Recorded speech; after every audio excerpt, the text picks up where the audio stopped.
प्यारा कन्हैया साहब का भी ताकीर सुनिए लोग आए हैं। हमारा सीनियर लीडर है मोहम्मद सेलिम साहब, उनका भी ताकीर अभी बाकी है।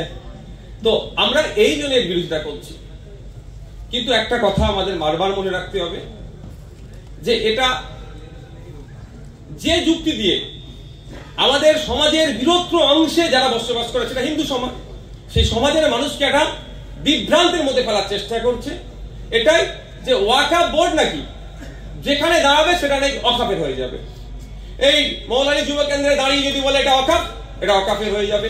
শিয়ালদা স্টেশনে দাঁড়িয়ে বললে নাকি ওয়াকফের হয়ে যাবে। যেখানে ওয়াকফ বোর্ড দাঁড়িয়ে বলবে ওয়াকফের সেটা হয়ে যাবে। এত পাওয়ার! আর এটা প্রধানমন্ত্রী, রাষ্ট্রপতি, চিফ জাস্টিস অফ ইন্ডিয়া ও সুপ্রিম কোর্ট ও পারবে না এটাকে না করতে।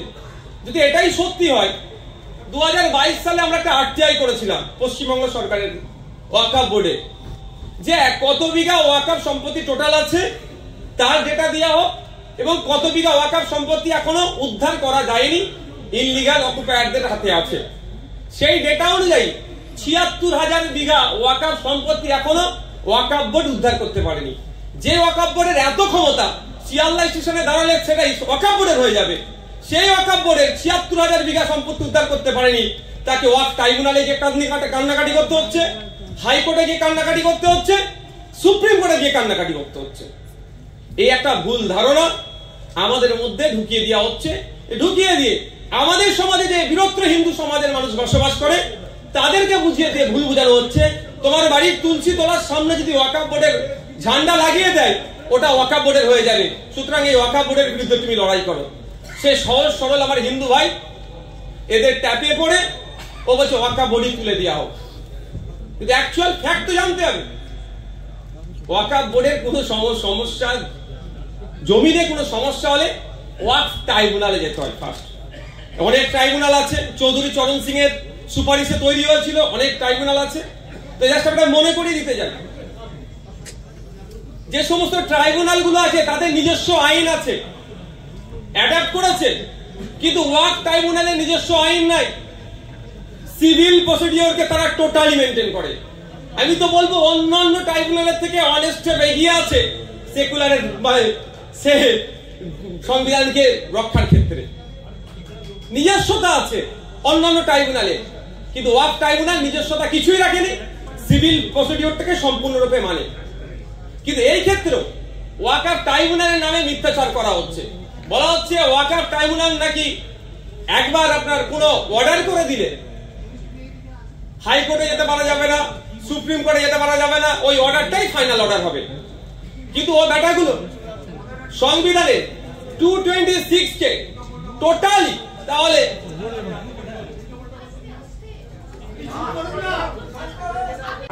আমরা দুঃখিত, এখানে আমরা করতে চাইনি, আমরা করতে চেয়েছিলাম মহাজাতি সদনে। আমরা দুঃখিত আপনাদের কাছে। এখন আমাদের डेमोक्रेसी अवस्था तौलनीते बांग्ला।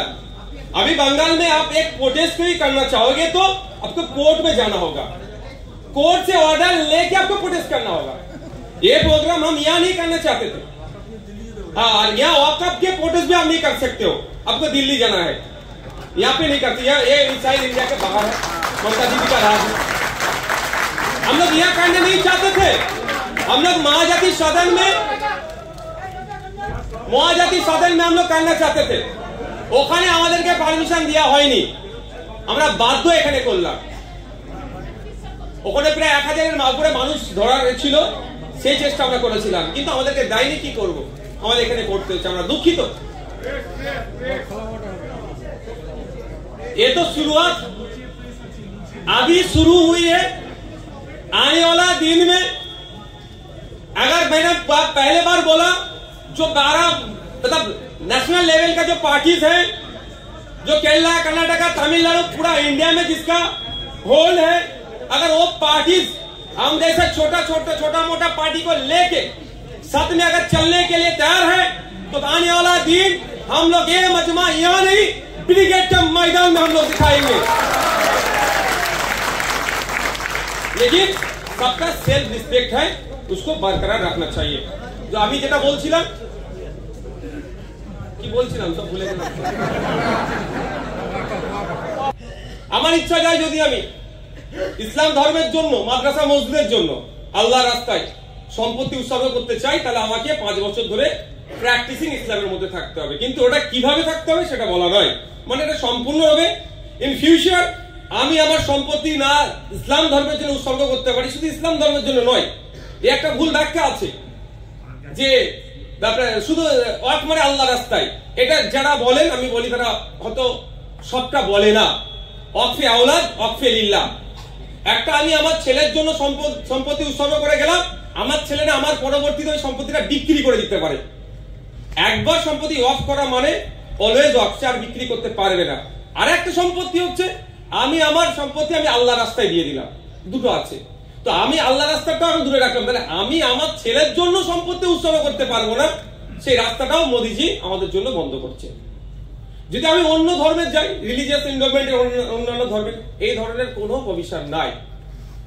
যেখানে সংবিধানের 14 নম্বর 15 নম্বর আর্টিকেলে বলা হচ্ছে, কোন জায়গায় রাইট টু ইকুয়ালিটির কথা বলা হচ্ছে, জাত ধর্ম বর্ণ লিঙ্গের দেখে আলাদা বিচার করা হবে না বলা হচ্ছে, সেখানে মুসলিম সম্প্রদায় হওয়ার জন্য সম্পূর্ণরূপে তাদেরকে কণ্ঠাসা করা হচ্ছে। আমি ধন্যবাদ জানাবো পার্লামেন্টের সেই সমস্ত এমপিদেরকে এবং সেই সমস্ত রাজনৈতিক দলগুলোকে যারা বলিষ্ঠ কণ্ঠে, সংখ্যায় কম হলেও যেভাবে যুক্তি তর্ক দিয়ে নাচতে নাবুদ করেছে, পার্লামেন্টের কেন্দ্রীয় মন্ত্রী কপালে ঘাম বার করে ছেড়ে দিয়েছে, আমি তাদেরকে স্যালুট জানাই। আমি বললে হয়তো বিশ্বাস করবেন না, ওই দিন কি আমার বাড়ির মানে ফ্যামিলি মানে আমার সাথে আমার মত পার্থক্য হয়ে যাচ্ছিল।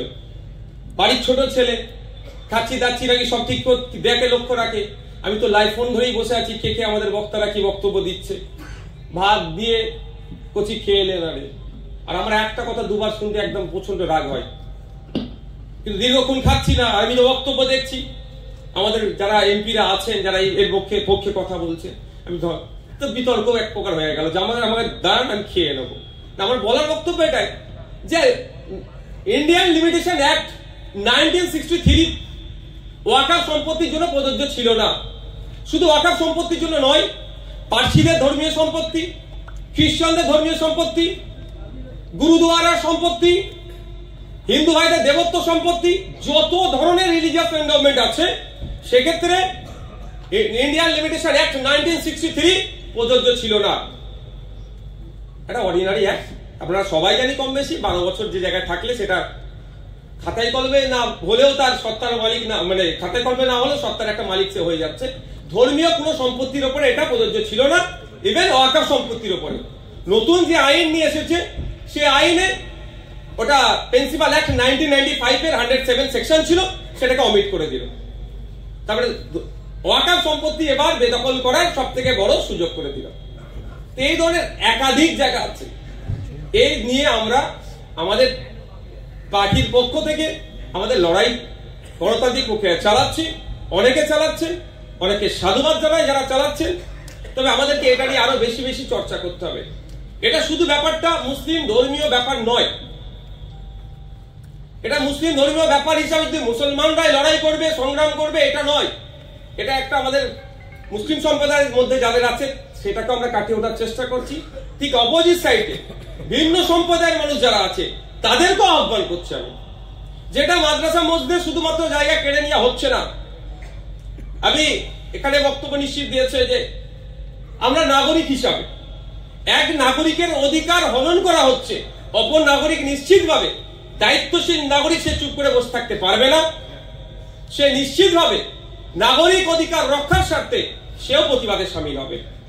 এবং যাতে প্রতিবাদে সামিল হয়, সে প্রতিবাদে সামিল হয়ে অস্বস্তিকর পরিবেশ না তার জন্য হয়, আমরা আমাদের পক্ষ থেকে, আমাদের মতো যারা সংগঠন আছে তাদের পক্ষ থেকে বারবার করে ঘোষণা দিচ্ছি, আমরা এই প্রতিবাদে কোন ধর্মীয় স্লোগান থেকে শুরু করে অন্যান্য এমন কথাবার্তা না হয়ে যায় যাতে আমার পাশে দাঁড়িয়ে অন্যজনের প্রতিবাদ করতে অস্বচ্ছন্দ বোধ করে, যাতে স্বচ্ছন্দ বোধ করে তার জন্য সেই পরিবেশ তৈরি করার জন্য আমরা সর্বোচ্চ প্রচেষ্টা চালাচ্ছি।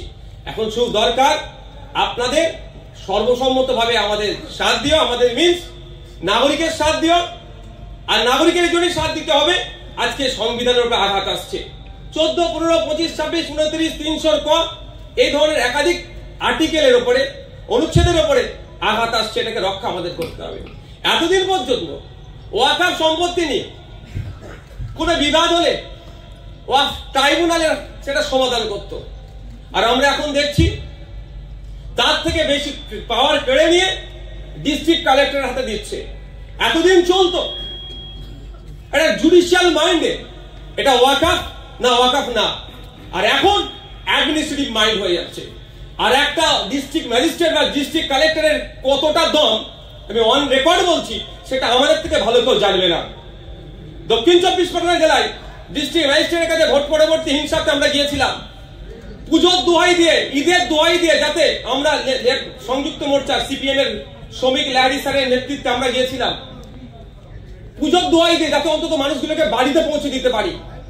তখন একজন ম্যাডাম ছিলেন যে ম্যাডাম ঈদ আসছে, অন্তত এদেরকে বাড়ি পৌঁছানোর ব্যবস্থা করুন, ম্যাডাম পুজো আসছে, এদেরকে বাড়ি পৌঁছানোর ব্যবস্থা করুন। আচ্ছা দেখছি যে ডিস্ট্রিক্ট কালেক্টরের, আমি অন রেকর্ড বলছি, আমি দায়িত্ব নিয়ে বলছি, যে ডিস্ট্রিক্ট কালেক্টরের শাসক দলের নেতাদের গুন্ডাদের অত্যাচারের শিকার হয়ে মানুষ বাড়ি ছাড়া হচ্ছে, বাড়ি ফেরানোর ক্ষমতা নেই, সেই ডিস্ট্রিক্ট কালেক্টর কোনটা সরকারি জায়গা আর কোনটা ওয়াকফের জায়গা সেটা ডিসাইড করার ক্ষমতা কতটা আছে, সেটা প্রশ্ন থেকে যাচ্ছে।